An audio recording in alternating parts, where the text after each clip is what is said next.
Hello everyone, welcome back again to this live section and thank you so much for being with me. So guys, if you know you're doing anything at the moment, can you just keep it aside and come and listen to what I have to tell you guys? Look around you, wherever you are, whatever city, whatever country you are, you will see it and you will feel it. There is a deliberate systematic hate and discrimination against the Igbo, against the Igbo people worldwide. And this isn't just local, it is international. It is real and it cannot be ignored. As far back as the Biafran War, the patterns are clear. During the war, Igbo properties were targeted and destroyed, and even today in Lagos, many Igbo-owned lands and homes are being demolished. Bulldozers are brought in, lands are marked, and communities are erased. This is not accidental, this is systematic. The Igbo community was deliberately targeted by the government. They openly said, if you are not Yoruba, do not come out to vote. During the last election, we watched as Igbos were disenfranchised, prevented from exercising their basic civil rights. Thousands of voter cards were found scattered across the streets, dustbins, and pits. Investigations revealed that most of these cards belonged to Igbo residents that was deliberately were disenfranchised. Now, why? I keep asking myself, why the Igbo people face hatred so much? Now, this is what I had to realize. The Igbo nation has been under attack for decades. It's not because of aggression on their part or the so-called the bracketer of Ndibo. The truth is jealousy, is fear of the intelligence, resilience, and achievement. Some races naturally excel more in certain areas, and foreigners, imperialists, know it. That is why Europeans have always been wary of the Russians. They are naturally was strong, intelligent, and scientifically was equipped. And that's why the Europeans, they've been so worried, oh, that Russians are not naturally. So, the reason why they hated the Igbos, because naturally, the Igbos, are so intelligent, so naturally intelligent. So this is where all these hatred are coming from. Similarly, the Igbos are both intelligent and highly educated. Leaders like Nnamdi Azikiwe and other great men stood up to challenge the Europeans. They said, either you leave or we will fight for our independence. These men wanted a free Africa, not personal gain. But this bravery and inequality drew the anger of the colonials, leading to long-standing enmity. Now, I'm telling you guys the British colonialism and the Biafran War. Because of the Igbos' ability to unite and lead, the British feared them. That fear turned into hatred and it fueled brutal war during the colonial period, including the Biafran War. They saw Nigeria as a contraption that must never fall into the hands of the united, intelligent people, and so destruction, manipulation, and division followed. The British, as history shows, do not care about human lives at all. They care about conquest and destruction. They exploit lands, take resources, and leave devastation behind. And when the people resist, they turn neighbors against each other, creating division and conflict. The hatred Igbos face today is not new. And these are the lessons these are lessons from history and global patterns. The hatred Igbo face today is not new. Look at the Jews in Europe during Hitler's time. They were a threat not because they took lives, but because of their excellence. Even today, Americans don't necessarily like Jews 100%, but aligned interests make them appear allied. The Jews have integrated deeply into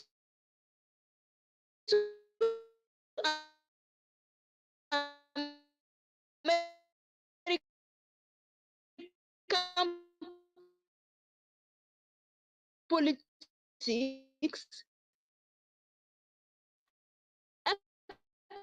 economic, finance, and social life. This is strategic work. Guys, remain united and remember this: you are great. Now, systematic hate may try to erase communities, manipulate nations, and destroy lands. But history proves those who rise, who resist, and remain. United shape the destiny of nations. The story of the Igbo people, like the story of the Jews and the Russians, remind us of one truth.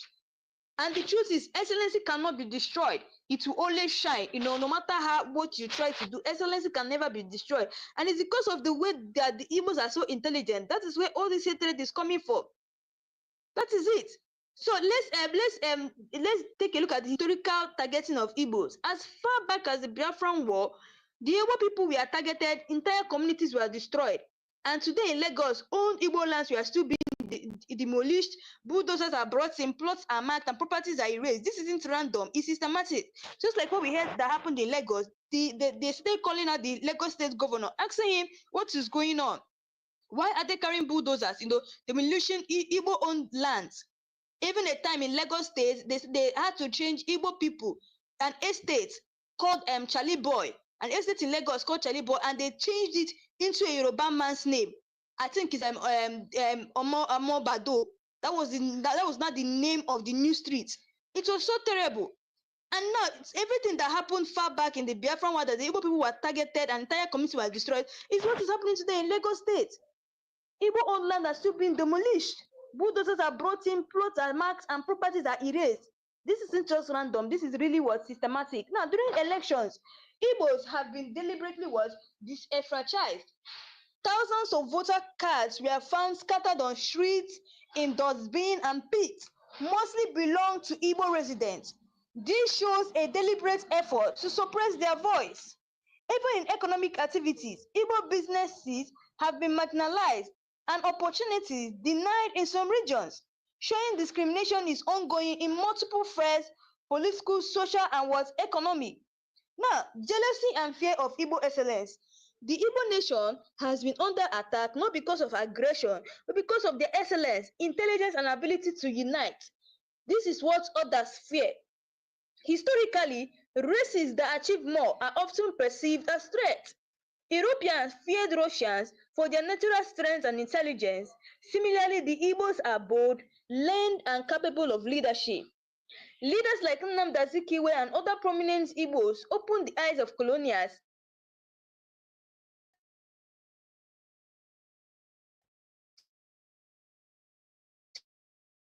that drew both admiration and hostility. Feared a united Igbo front. This fear turned into a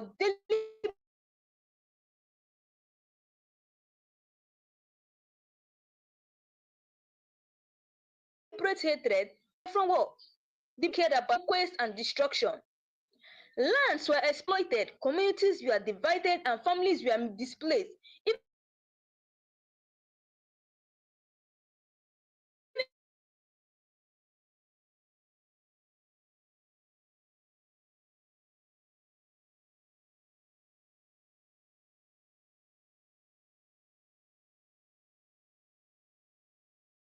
Even political marginalization, Russians have historically been feared for their scientific, physical, and intellectual capability. Even today, groups with aligned interests become allies, while enemies are opposed. The Jews have integrated into American politics, finance, and social life, demonstrating strategic influence. I will tell you guys the current reality and the global pattern. This is the current reality today. Discrimination against Igbo continues internationally in migration, business, and politics. Wherever Igbos go, they often face subtle or overt prejudice. I'm going to be giving you guys an example. There was a friend of mine, when she went to look for a job. Now, when she went there, they were doing, this discrimination. I think maybe that an office was actually the owner of the office is a Yoruba man. So, because of it, they didn't put her upon. She was so qualified. She had the certificate. She had the everything. She had every. She was so qualified. Now, because she was Igbo, they didn't want her to work there. They didn't want her to work there. So because of that, they had to put a Yoruba man and replaced her. She wasn't able to work again. That's something I keep telling you. That because of this discrimination against Igbos is going everywhere. That's why you see sometimes it's so hard to find work in Nigeria because of discrimination.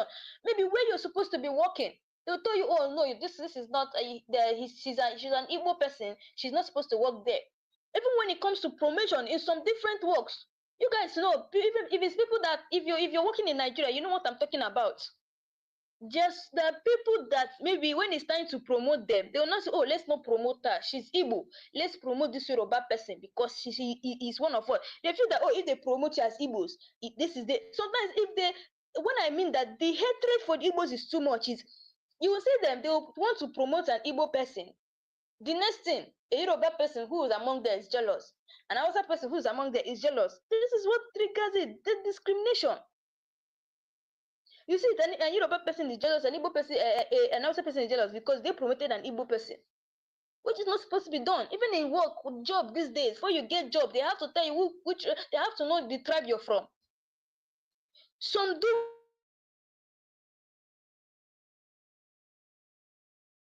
some don't do it. People do it. Discrimination against Igbos continues internationally, both in immigration, in business, especially, and politics. Wherever Igbos go, they often face what subtle or overt what prejudice. It's crucial to recognize pattern suppression often targets groups who threaten established powers or norms with their intelligence and unity. This isn't just history, it's ongoing, and awareness in the first step to empowerment. Now, Ndị Igbo, any Igbo man, do not be surprised. I keep saying, do not be surprised by the trials and tribulations. These are signs of your strength and what? Greatness. Tribulations are proof that you are intelligent, capable, and what? Influential. That's why I still reason it that the reason why they're keeping Nnamdi Kanu in detention is because he's an Igbo man. They don't want him to be released because they feel that, oh, if this man is released, a lot of things is going to happen. He's going to expose us. He's going to take over. That's the reason. They always feel that Igbos are so smart. Igbos are so intelligent. Igbos would want to take over. That is just it. So I keep saying, every Igbo man out there, do not be surprised at trials and tribulations. These are signs of your strength and your greatness. Tribulations are proof that you are intelligent, capable, and influential. Greatness will always face resistance. Now, remain united, resilient, and proud of your heritage. Knowledge of your history and understanding of global patterns empower you to rise above all discrimination. Now, systematic hate may attempt to erase communities and suppress voices, but history proves that excellence cannot be destroyed, just as the Igbos, Jews, and other resilient groups have shown that perseverance, unity, and intelligence always prevail. Your heritage is your strength, your unity is your power, and your greatness will shine no matter what the obstacle. Your unity is what your power, your greatness will always shine no matter your obstacle. That's why I keep saying that I keep telling the Igbo people that you see all this thing that is happening, you're going to shine no matter what they are trying to do. You're still going to shine because the plan of these people is that their plan is that they want to silence an Igbo man, make an Igbo man second-class citizen for life. That is what they want to do. So it's not going to work. Just like I always say, that no matter what they are trying to do, it's not going to work. So let's go on. So wherever the Igbo people live, whether it's abroad or Nigeria, they always face systematic discrimination and subtle or overhate. This isn't new. It has historical roots stretching back to colonial times. The Igbos are often stereotyped, marginalized, or were disenfranchised, not because of wrongdoing, but because of their intelligence, resilience, and economic success. Recognition of this pattern is essential for understanding present-day injustice. Now, I'm telling you guys the historical discrimination. During the Biafran War, Igbo communities were targeted for destruction. Entire towns and villages were burned, properties were confiscated or destroyed. The aftermath of the war left Igbo families displaced, impoverished, and political marginalized. Igbo soldiers, leaders, and civilians were systematically attacked, highlighting ethnic and political motives behind the war. Even decades later, the legacy of the destruction is visible in land disputes and political marginalization. Now, Igbo voters in Lagos and other southern states have faced repeated disenfranchisement. Voters' cards belonging to Igbo citizens have been found destroyed, dumped, or manipulated to suppress their votes. During elections, political strategies have been used to divide and weaken Igbo influence. Marginalization often extends to appointments in government, business contracts, and political representation. These actions reflect both historical bias and modern political manipulation.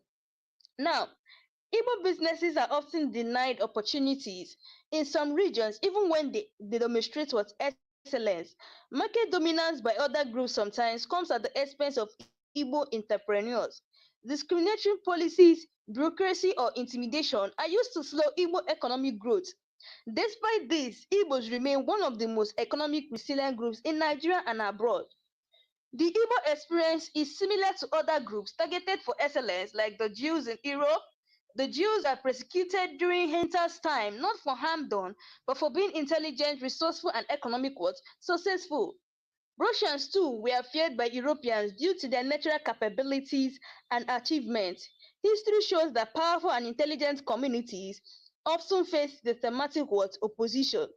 Now, the Igbo have historically contributed to Nigeria's political development, including democracy and national building. Leaders like Nnamdi Azikiwe, Odumegwu Ojukwu, and other Igbo intellectuals shaped the independence movement.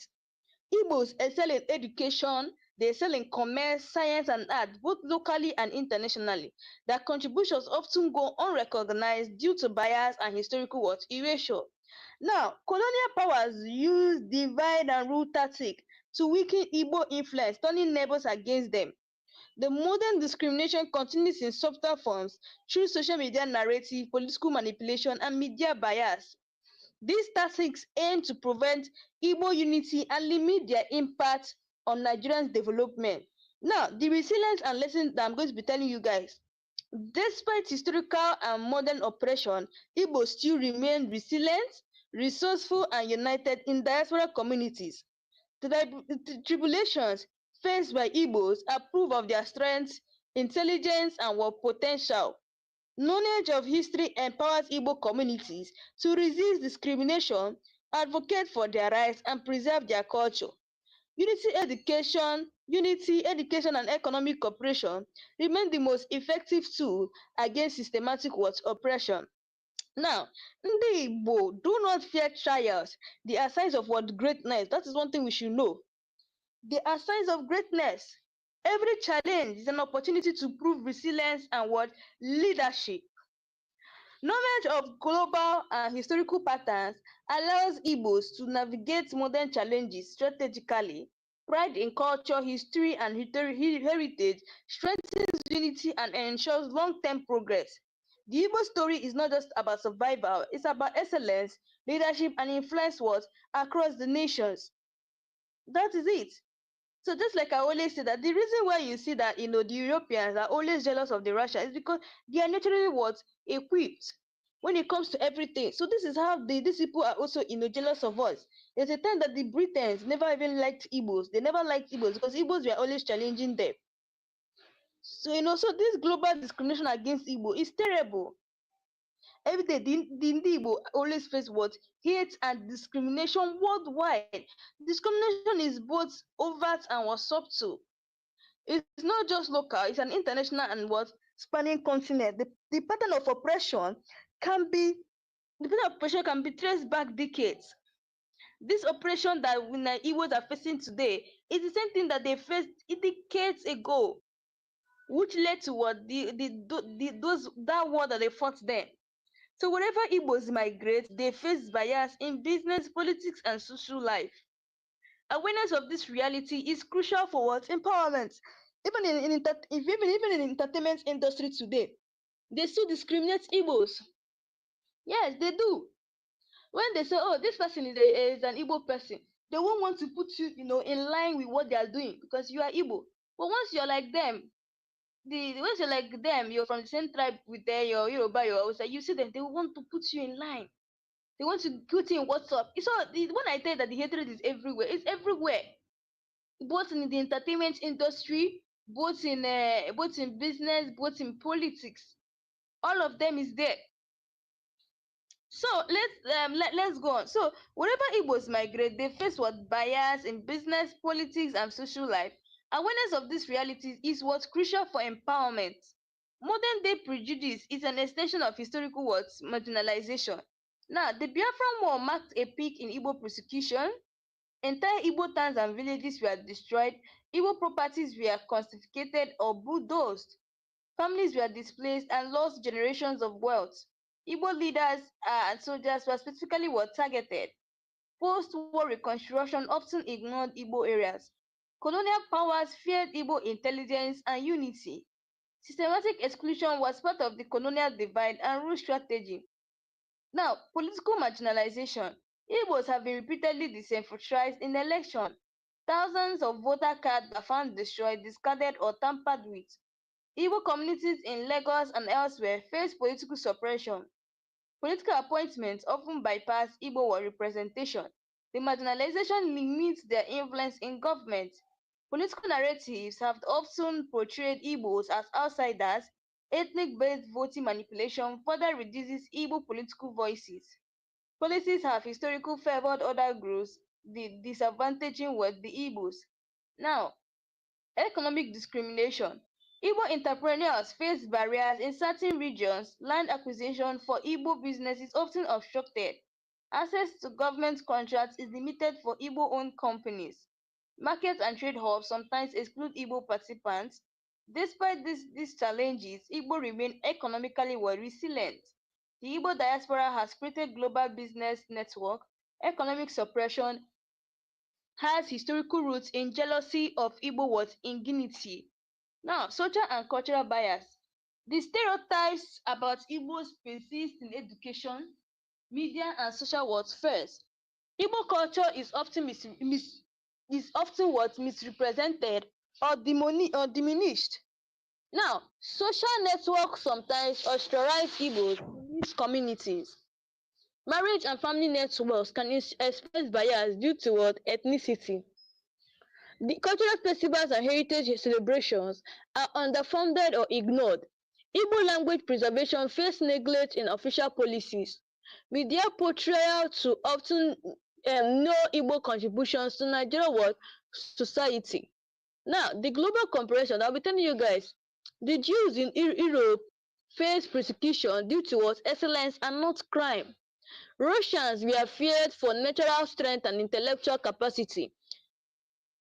Russians were just feared due to their natural strength and intellectual capacity. They knew that Russians were carrying a lot of intelligence. That's why they were feared. And the jealousy, they were so jealous of Russia. Now, groups with high intelligence or skill often face systematic opposition. Strategic alliances are formed based on mutual enemies and not affection. The Jews' integration into American politics demonstrates long-term influence. Igbos can learn from diaspora communities in resilience and strategy. Historical oppression patterns repeat globally for high-achieving minorities. Awareness of these patterns allows communities to safeguard interests. I will tell you guys the historical contributions of the Igbos. Igbos played a crucial role in Nigeria's independence movement. The leaders like Nnamdi Kanu shaped political discourse. Igbos were instrumental in national building and post-independence. They contributed to education, civil service, and military leadership. Igbo intellectual influenced constitutional reforms. They ensured multiple ethnic representation in governance. Despite contributions recognition, it has often been denied. Now, historical erasure is a form of soft oppression. I will tell you guys the colonial fear and manipulation. British colonizers feared a united Igbo front because they knew what the Igbos were capable of. That is why the British colonizers feared Igbos a lot. They were afraid of an Igbo united front. They know that if Igbos unite, it's going to be massive. That's why it was so hard for them, to even try to convince an Igbo man. Now, fear turned into systematic oppression during the colonial period. Divide and rule tactics pitted Igbo against neighbors. Colonial war and resource exploitation devastated Igbo lands. Resistance was met with brutal retaliation. Propaganda portrayed Igbos as aggressors to justify attack. This strategy created long-term ethnic tension still felt today. Russians helped defeat Hitler and saved Europe, yet were feared afterwards. Jews faced systematic extermination despite their non-violent contributions. Excellence is often perceived as a threat by dominant powers. Alignments of convenience, example Jews and America, show strategic alliances. Now, history teaches that oppressed but capable groups must be vigilant. Power dynamics often favor the status quo, not merit. Understanding global patterns help marginalized communities navigate threats. Now, I'm telling you guys the psychological and social welfare. Media manipulation perpetuates stereotypes about Igbos. Social networks are exploited to divide and weaken unity. Online narrative can subtly discourage Igbo migration and business ventures. Educational systems sometimes neglect Igbo contributions to Nigerian history. Political misinformation affects Igbo credibility in multiple ethnic war discourse. Neighboring tensions are often manipulated for political gain, and the social cohesion is key to resisting these manipulations. Now, resilience and call to action. This is what we should do. Trials faced by Igbos are a measure of their strength. Challenges are proof of what? Influence and the intelligence. Unity among Igbos is critical for protection and progress. Economic cooperation strengthens community resilience. Knowledge of history empowers strategic decision making. Embracing heritage builds pride and self-confidence. Tribulations are not signs of weakness but indicators of what? Potential. Leadership development ensures future generations continue the struggle. Now, this is actually what I'm going to be telling every Igbo man out there is actually what inspirational. It's just an inspirational message. What I'm going to tell an Igbo man out there is that any Igbo man, your struggle are signs of what? Greatness. You need to understand that when you're doing so well, people will start, jealousy, people will start envy you, and that is what is happening to Igbos. Igbos are the center of everything. They're the center of attraction. So, that is why they are always, other tribes are always jealous. Now, every challenge is an opportunity to demonstrate what? Resilience. The world may resist you, but your intellect and unity will prevail. History proves that excellence cannot be erased, only what? Challenged. Pride in culture, language, and heritage strengthens what? Identity. Your action today shape the legacy of tomorrow. The Igbo story is one of survival, leadership, and global influence. Knowledge, unity, and strategic action are the keys to long-term success. Systematic hate has existed for centuries but has never what? Defeated what? Impunity. Historical oppression patterns are lessons for the present. Anything we faced during those days is the lesson to, is a lesson now to know like how these people really hate us. Now, we always hate the Igbos. Now, discrimination is not intelligence, wealth, or unity, not wrongdoing. Communities must remain vigilant and organized to survive and thrive. Understanding global patterns allows marginalized groups to turn adversity into what? Opportunity. Historical examples provide both caution and what? Inspiration. Unity, education, and economic strength are tools of resilience. Every trial is a proof that the Igbo are influential and capable. The diaspora demonstrates the excellence can overcome what? Systematic what? Barriers. Your history is your strength and your unity is your shield. The future belongs to those who learn, resist, and what? Preserve. So just like I always say, the Igbos should understand that this hate is not coming for now. It is coming there. It's been long that since this hate started. It's been long. It's what? A historical something. So Igbos living abroad often also face this discrimination in their workplaces. In some countries, Igbo entrepreneurs face bureaucratic hurdles not faced by others. Social integration is sometimes difficult due to what? Ethnic stereotyping. Igbo communities abroad from tight-knit networks to support each other. These networks provide business, education, and cultural support. Diaspora communities preserve Igbo language and tradition. They often contribute significantly to their host country economies. Despite success abroad, Igbo achievements are sometimes under-recognized.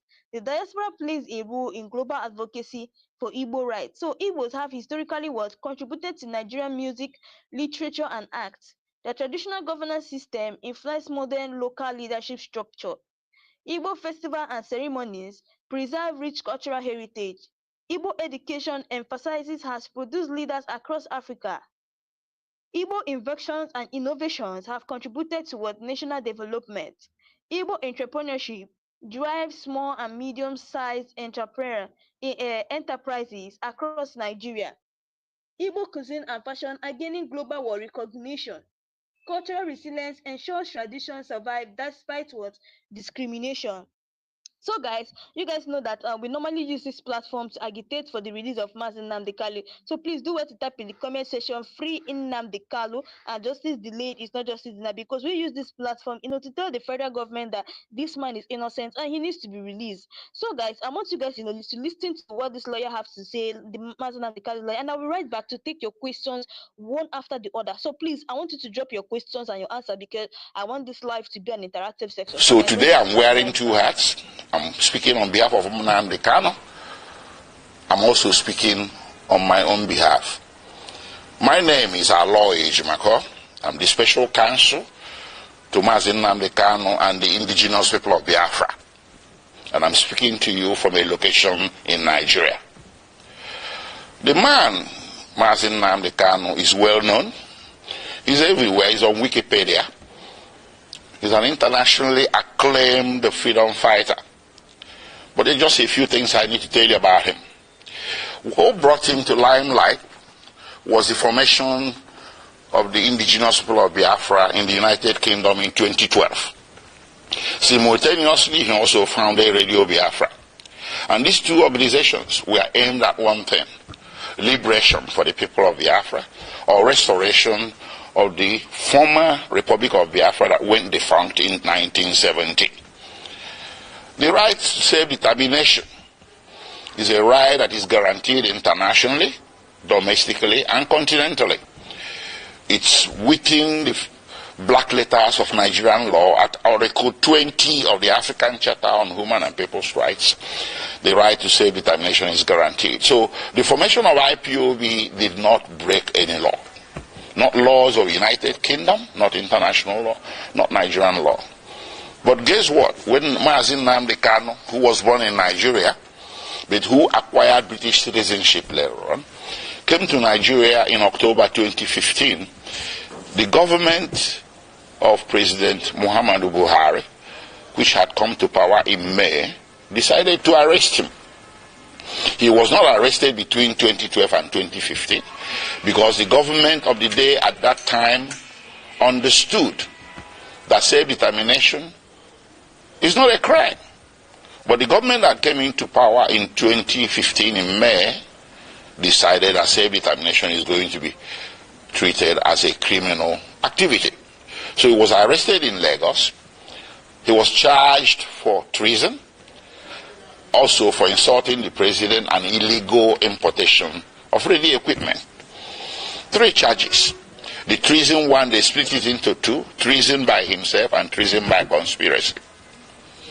This thing went on from 2015 until April 2017, when he was eventually granted bail.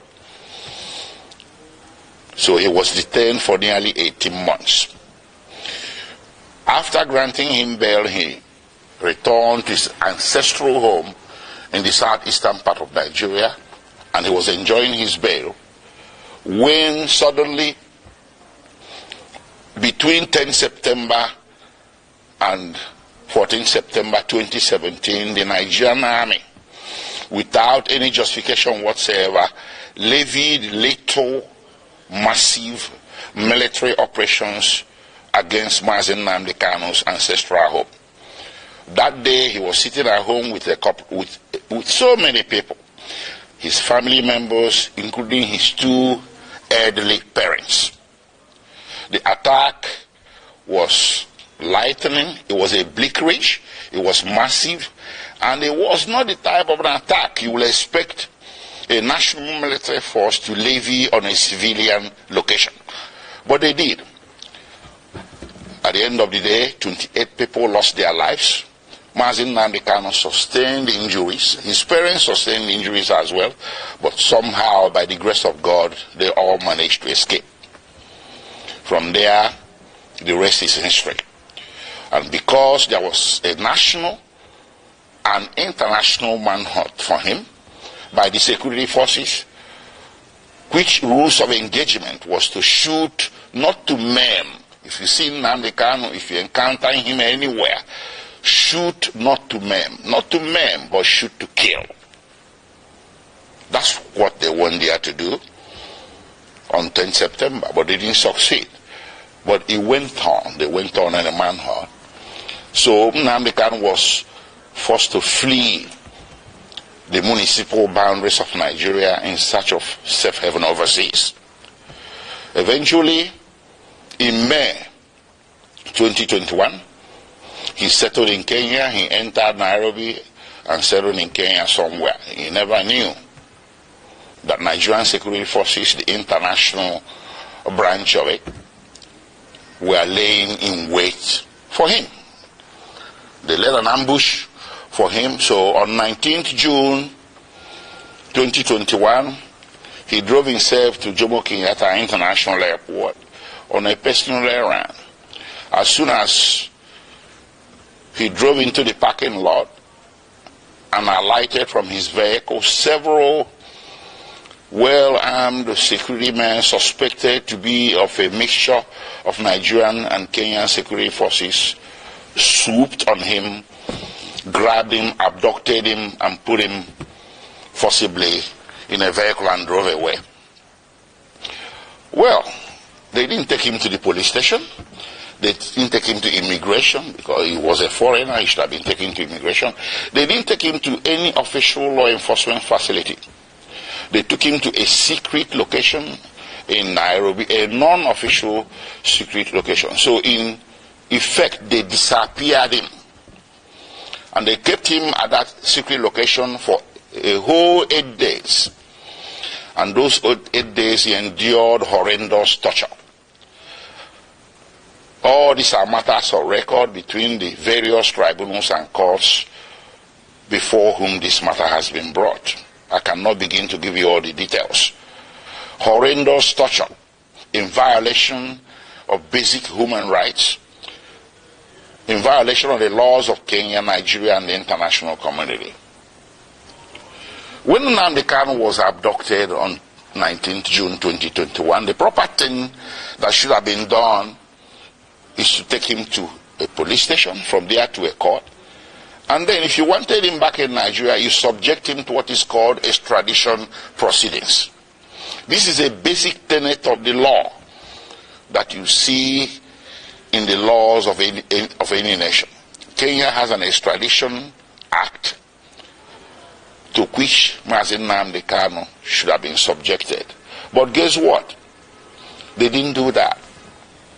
They rather disappeared him for 8 days, tortured him to their heart's content.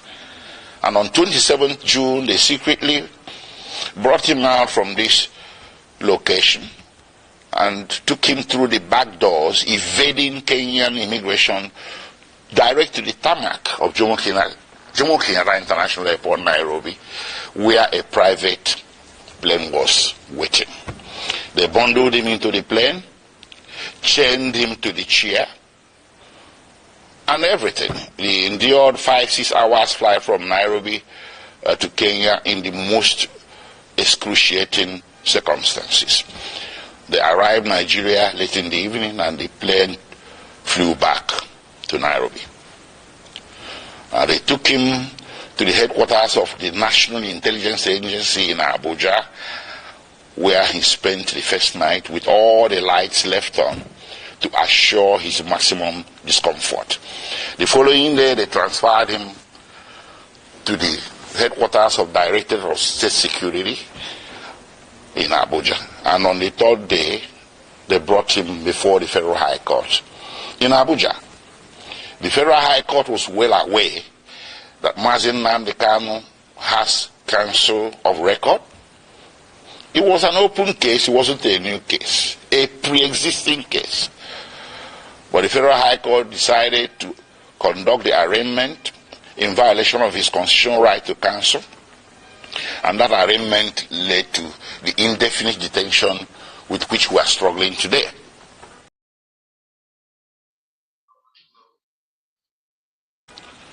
Anyways, taking you back a few steps, the little military invasion of 2017 was not unrequited, judicially speaking. I took the matter before two tribunals, or a tribunal and a court. First, I took it to the African Commission on Human and People's Rights, which rendered a decision in March 2018 condemning the action and calling it a violation of the African Charter. And they wrote to the President of Nigeria, they wrote a letter to the President of Nigeria requesting him or directing him. They used diplomatic language, but the decision was there that what you did is wrong, so you need to roll it back. You need to reverse everything you have done, which includes declaration of IPOB as a terrorist organization and hounding their members as criminals. The African Commission held that what Nigerian government was doing was persecution, not prosecution.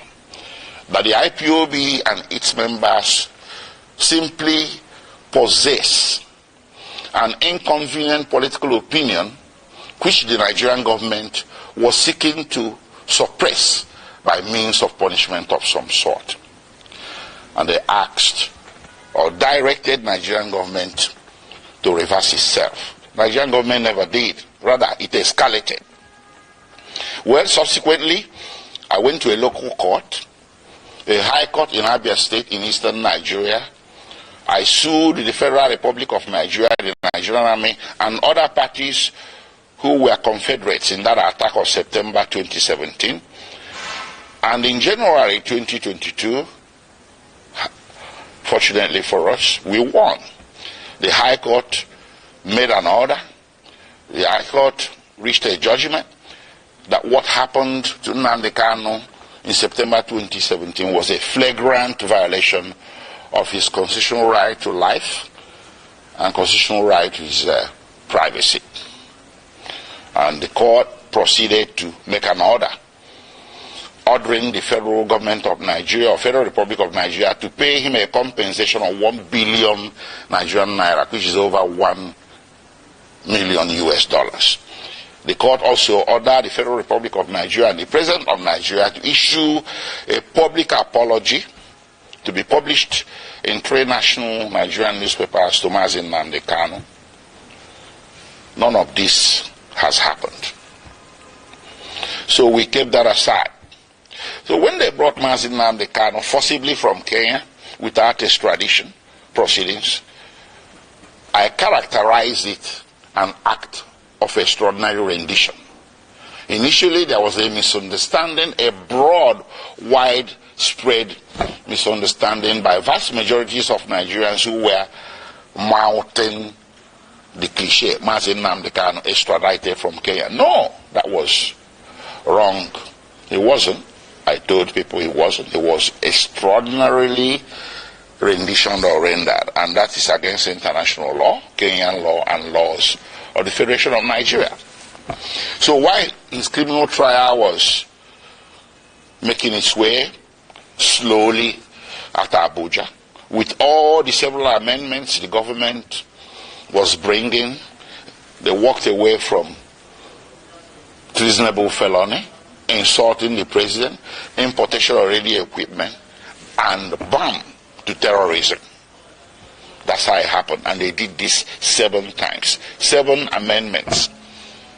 If Nnamdi Kanu was guilty, why is it taking so long to bring him to trial between 2015 and today? That is 8 years. So what he's undergoing is not really a judicial trial. It's a trial by ordeal. Trial by fire. Imprisonment before conviction. They just want to get as many years of jail time out of him as possible, because they know that with the evidence available, conviction will be impossible. And that was made worse by the extraordinary rendition, which I took also as a civil violation to a federal high court in Nigeria. And in October 2022, the Federal High Court came down with a judgment that extraordinary rendition was a violation of his constitutional rights, his fundamental rights, and they awarded him 500 million Nigerian naira. That's about $800,000. So all around, everywhere that this matter has gone to, including in July 2022, before the Human Rights Council at the United Nations. The Human Rights Council, United Nations, came down with an opinion that what happened to Nnamdi Kanu in Kenya and that brought him to Nigeria is a very grave violation of international law. And they directed that he should be released unconditionally. And of course, the Court of Appeal in Nigeria did come down with a similar judgment. In same October 2022, discharging Nnamdi Kanu of all charges and bearing any further trial of his person in any court in Nigeria as a consequence, as a direct consequence of the extraordinary rendition. So what more can you ask for a man to deserve his freedom? How many have I counted? United Nations, which in this case should be considered a world court. Then you have the Nigerian Court of Appeal, which is the second highest court in the Federal Republic of Nigeria. Then you have the Federal High Court, which is the court of first instance at the federal level. And of course, you have the State High Court that awarded him 1 billion Nigerian naira. So between 2015 and today, 8 years and running, Nnamdi Kanu has snagged 4 major victories against the Federal Republic of Nigeria, with Federal Republic of Nigeria winning nothing. What more do you need as stark evidence, affirmative evidence that what is happening here, ladies and gentlemen, is an act of persecution, not prosecution? It's time to end it. On his behalf, I will ask all men and women of goodwill everywhere in the world to speak up. There was this saying about Jews. When they came for the Jew, you said nothing. When they came for the Jew, you said nothing because you're a trade unionist. Then when they came for the trade unionist, you say, well, I'm a scientist. You said nothing. They took the Jew, they took the trade unionist, and then when they came for the scientists, nobody spoke for you. Nnamdi Kanu is a poster boy for all the injustices that a great race, the Igbo people, and their cousins in the former eastern Nigeria have been subjected to since the founding of Nigeria. These injustices became more public because since 2015 they have been escalated. So how do you fight back? You fight back by telling the system, I want out. I want my own country is not a crime. It does not require a bullet. It doesn't require muscular military law enforcement. What it requires is sitting across the table and talking about it. A lot of nations have been founded on referendum. That's what Nnamdi Kanu and the indigenous people of Biafra were asking for. That led to all this conundrum, to all this saga. When the president calmed down, the reason Nnamdi Kanu have a discussion with him. You have been having a discussion with bandits and the so-called repentant Boko Haram. Tell me the offense of Nnamdi Kanu, because he's agitating for self-determination, which is his own constitutional fundamental rights granted to him by the Constitution and the law. Well, the government's angle is not because of the agitation, because they know that everyone has a right to agitate. But they said the way he was going about it, like and then people were being incited. Well, that's even not what I'm what of the one the wife of the president incited people during the election? The wife of the president, he incited people that Igbo should go. What of the one Oba of Lagos said that Igbo should go and fall into Lagoon? What of those that came out and said that Igbos will not vote? If you are not voting for APC, you will not vote. What happened to them? Has anybody been arrested? That Nnamdi Kanu said something then you now term that thing he said as is a terrorist, is a crime of terrorism. You charge him for terrorism. His own lawful organization that is registered in almost all the whole countries in America and Europe and Asia, and you now came to Nigeria, you term it a terrorist organization. Now you are now saying that now that IPOB is being recognized in almost all the whole countries in America and Europe, so you are now saying that America, France, Germany, they are recognizing a terrorist organization because you don't want anybody to agitate. You want to suppress anybody. If you talk, kill him, suppress him, jail him. In a country that is predicated on constitutional governance, it cannot work like that. Okay, let's get back to the ministerial nomination of Bianca Ojukwu, because you said he took away one from Anambra and brought in another. But remember that the president took away the minister based on the KPI results that came out, which he was not even the one, that did the evaluation. It was the result given to him with which he did that, meaning that if actually the minister had performed, above board in the KPI, they wouldn't have had any reason to remove her rather. Now, still on that ministerial list, we have 48 of them, am I right? And we have 36 states in this country, including FCT 37.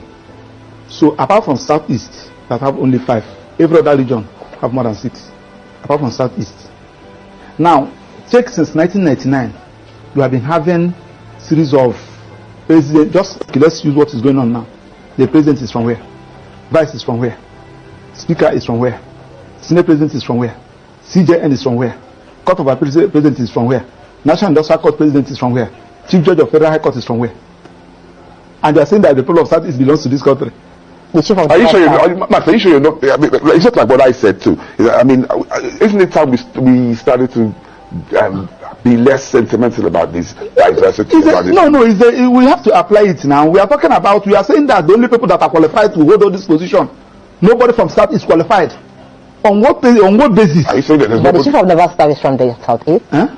The chief of naval staff? From where? I'm talking about the key position. Number 1 person, number 2 person, number 3 person, number 4 person, number 5 person. The key position. We have 3 arms of government: the executive, the judiciary, and the parliament. You can never see anybody from Southeast there. Now, the point we are talking about is that I'm not even talking about, I'm in court about lopsided appointments. Okay. I can avail that my process because I did an intensive research in that process. File it, asking court to view whether this particular appointment, whether this particular government is in line with Federal Character Establishment Act, an act of National Assembly that said that you should carry everybody along. Section 14 of the Constitution also said that you should carry everybody along. And they are not doing all these things. You are telling me that, yes, now that you have removed Kennedy Handele and they are now brought in Bianca Ojukwu, that the people of Southeast will jubilate. Are you talking to idiots? Look at the people that you are talking about. Check, let me start with the sports. In football, the people that have made Nigeria proud are the people of Southeast. In commerce, in aviation industry, name it. In academics, they are from people of Southeast. But when it comes to power, they are not qualified. And we want them to be happy. Listen, let me tell you, like today that is Monday, go to Southeast. And my annoyance is that these things are avoidable for Christ's sake. They won at Neither. They listen and the Kalu. Let us start addressing this issue. This early morning, somebody sent me a clip, something they posted, that they said from, I think they said next week, the next 2 weeks, that there will be nothing like federal courts in the whole of Southeast. What do I mean by federal courts? Federal courts, National Industrial Court is the federal court. Federal High Court is the federal court. Court of Appeal is the federal court. Now, the judges that are there, most of them are not Igbos. Majority of them are not Igbos.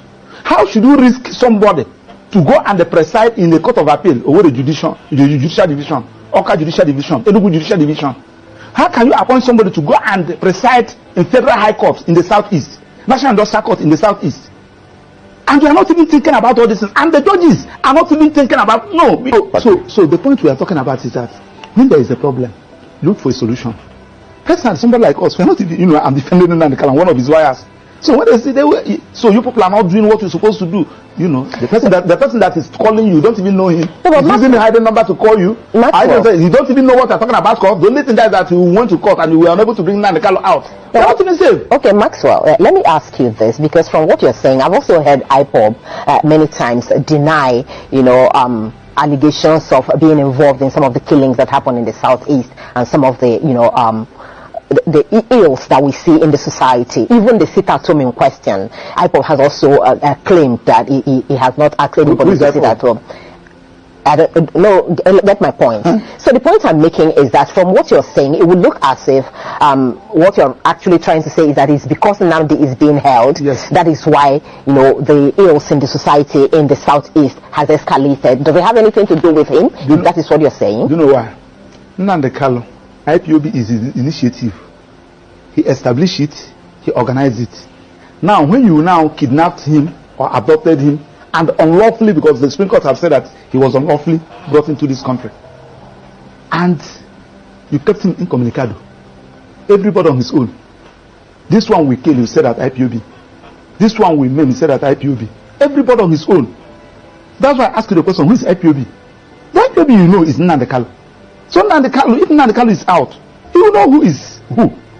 Simon Ekpa will talk his own, Emma Powerful will talk his own, this one will talk his own, this one. Who is IPOB? That you are even talking. Simon Ekpa is in Finland. Emma Powerful, I don't know where he's operating from. Another person is operating from somewhere. Issuing threats. Just like the one somebody told me. I don't even know where that one is coming from.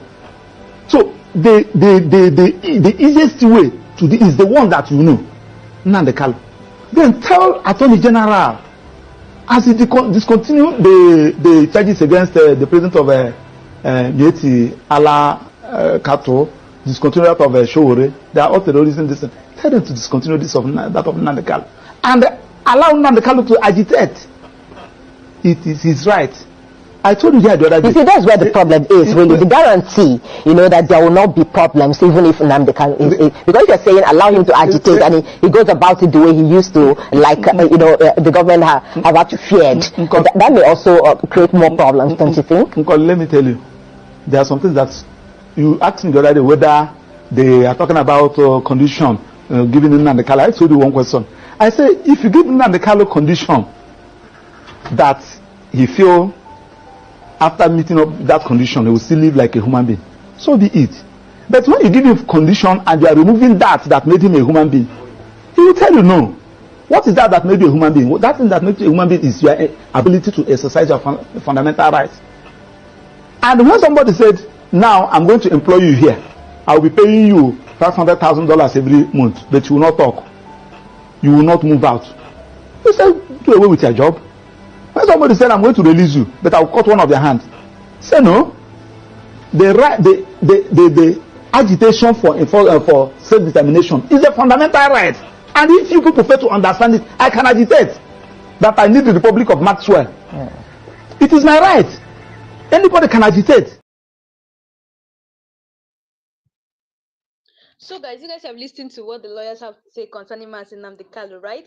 Now I'm going to be telling you guys, you know, there's something that people have been telling me. They've been saying that they had to understand the reason why the Britain, you know, is not talking about Nnamdi Kanu's release. People have been telling me that now they don't understand why UK, that's the British, are not talking about his release when he is a citizen of that place. Now, you guys know that the colonial administrators often played ethnic groups against each other, you know, to maintain control. Igbo political unity was deliberately undermined through propaganda. British policies favored certain ethnic group over Igbos, you know, to prevent influence. So I think the way that the British, you know, hated the Igbos then, I think that's the reason why you see Nnamdi Kanu is not yet released, because they still have hatred for Igbos till today, because they have written some series of letters and messages across the UK government still. They're not saying anything about the release of Nnamdi Kanu. And then, you know, I just had to, you know, it just clicked on my brain that these people still hate the Igbos because of what happened in those days. Yes, because the colonial administrators, you know, they often played ethnic groups against each other to maintain control.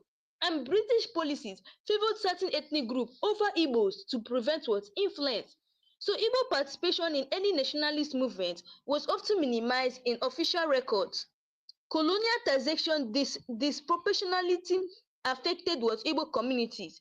Igbo leaders were monitored and sometimes arrested under vague pretense. Representation in colonial councils was limited despite what Igbo contributions.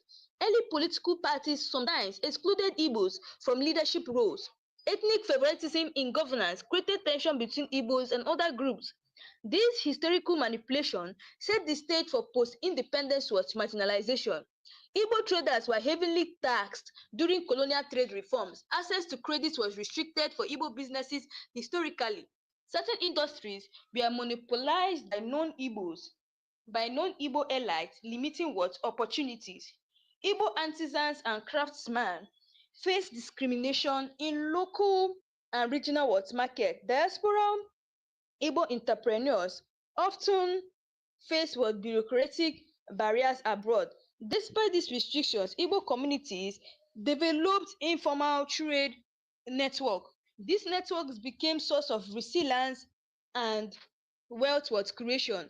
Igbo business success often invokes envy, leading to further marginalization. Education and trade skills became tools to bypass systematic barriers. Collective economic planning strengthens the Igbo community against discrimination. Now, social bias and discrimination today. Igbo faces stereotyping in media, portraying them as greedy or overly ambitious. Workplace promotions are sometimes limited due to ethnic bias. Social events can exclude Igbo participation subtly through network. Political discourse often marginalize Igbo voices in national debate.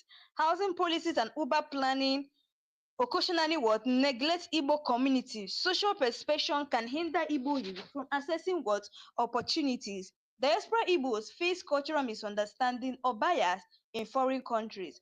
Bias against Igbo affects networking opportunities and social media and social mobility. Subtle discrimination affects moral and long-term community cohesion. Now, I'm telling you guys the cultural influence and preservation. Igbo traditional leadership structures influence modern governance. Igbos use modern platforms like social media to showcase their culture, and the language schools in diaspora communities teach Igbo to children abroad. Documenting culture combats erasure and promotes unity. So, that is it. So, I'm telling you guys the political awareness and strategy. Understanding historical marginalization guides modern political strategy. Igbos form coalitions to increase political leverage. Youth engagement in politics ensures continuity of influence. Anyway, guys, that's all we have for today. Let me know your thought below. What do you guys really think, about this particular thing? And also the global lessons, from all these oppressed communities, the high achieving communities often will face systematic opposition, just like the Jews and the Russian. So guys, please name and drop your comment below. And also, if you know you're new to this channel, please don't forget to click the subscribe button, like and share, and turn on the notification button to be getting all the latest news on this channel. Also, don't forget that he'll be coming to court on October 10th, 2025, and everybody should be alert and active during that time, because I'm going to be giving you guys latest update about his court case and when he's going to be arriving court on October 2025, and everything concerning Nnamdi Kanu. So guys, that's all we have for today. Thanks for watching, and see you guys again in my next live section.